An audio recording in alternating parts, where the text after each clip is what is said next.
I'll start, Jordan, with manager news and confirmed appointment of Jed Brandon on a contract for 18 months. Players obviously have been working with him for a little while. What has impressed you about him in his time since he came in to be first team coach and now obviously stepping up to be the first team manager? Yeah, I thought as soon as he come in, I thought he's a great guy first of all, and then I think he took a few days to see the script and how things run, and then after that he's been a great support towards Derek, who's left now, and then John Mack as well. He knows the foundations now, what we're trying to do.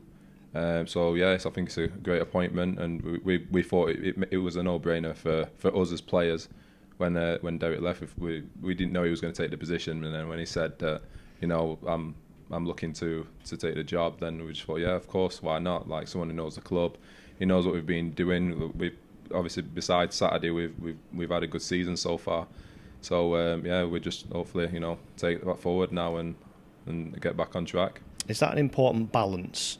Because he knows the place and he knows the players, and as I understand it, him and John have been taking training and out there on the grass with you. Yeah. But he's relatively new to the club, so he's been a new voice and he's been a fresh pair of eyes this season.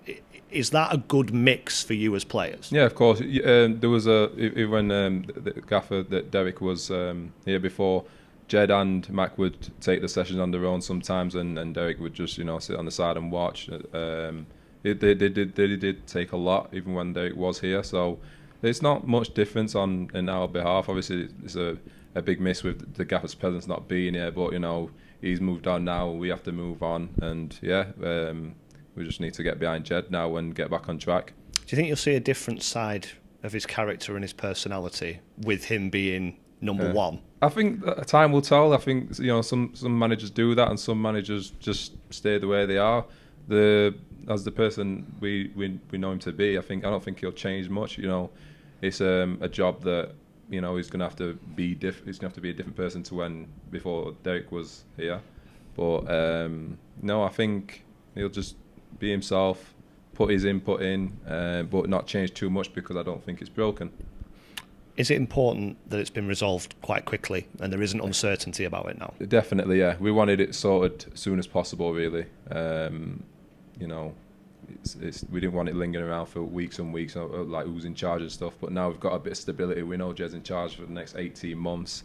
So yeah, we just need to get behind him, and now we know what the crack is for the rest of the season at least. And clearly, given the result at the weekend, you don't need an extra incentive.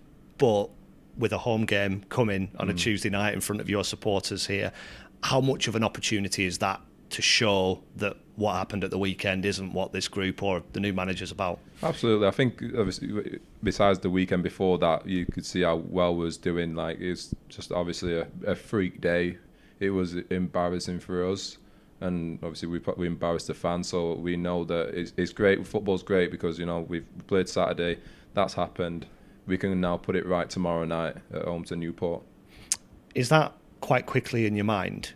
We've got another opportunity to try and sort this. You have to. You can't dwell on games like this. Is a 46 game season, so you can't dwell on any. The games come thick and fast. We're playing 3 games in the space of 7 days, a lot of the time.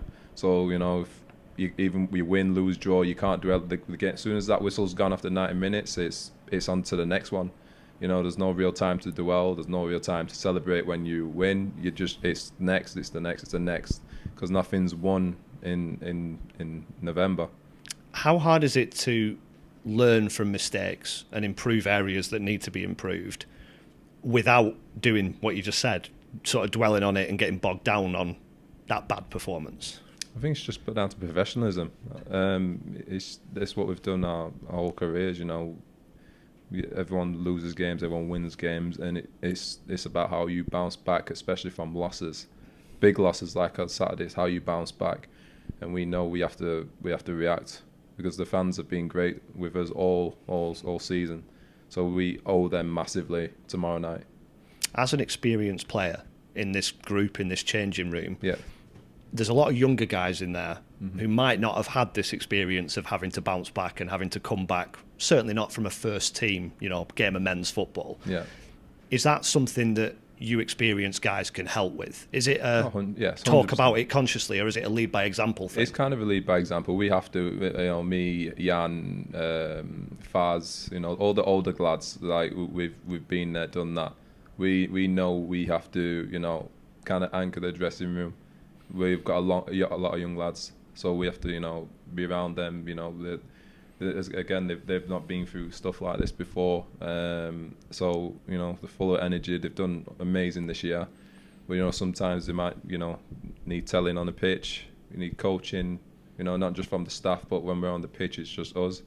So yeah, it's definitely down to us as well as the senior lads to get knuckled down. I've heard some managers talk about having generals in their changing room, experienced players who almost are an extension of the coaching staff. Do you feel like you've got that sort of dynamic here? Definitely, yes. Yeah, we don't like say, oh, it's you, but the senior lads we know who we are, we know what our roles are, and we know it's a huge responsibility having. So I think we've got the second youngest team in the league, so we know it's a huge responsibility. Dealing with the young lads, it's an extremely young team, especially compared to Wrexham the other day. We've got a lot of experienced lads. We've only got a few, but it just means we've got probably fresher, more powerful legs. But at the same time, it's not as much experience as the rest of the team. But that comes down to us to manage that. How exciting are some of those young players? Yeah, extremely exciting. Yeah, as you've seen, I think they will. I think they'll go really far in their careers. JJ's done well, Ad's really well.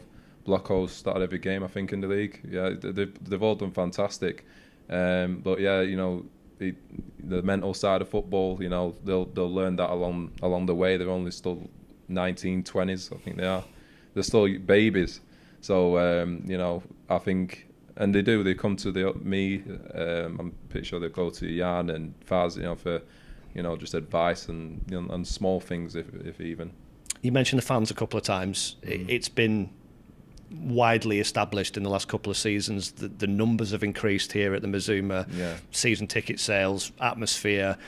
What are you expecting from this game with a new manager just appointed, everybody wanting a response to what happened at the weekend? Does this have the makings of a really big atmosphere? I think definitely. I think they know that's a one-off. That was just not us.